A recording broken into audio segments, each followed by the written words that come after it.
Hey guys! Welcome back to Daily English Pronunciation. Let's learn a few simple English words and say them the right way, together.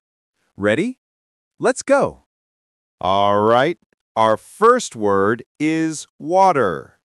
Many people say wa-ter, but that's not how native speakers say it.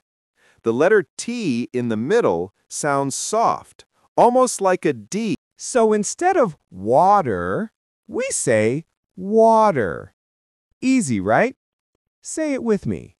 Water, water, water. Nice! Now try it in a sentence. Can I have some water, please? Perfect! You sound more natural already. Nice work today, everyone. You just learned how to pronounce water and breakfast like a native speaker.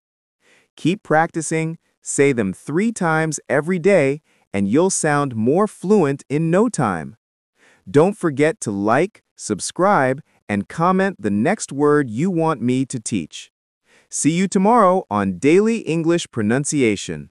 Bye!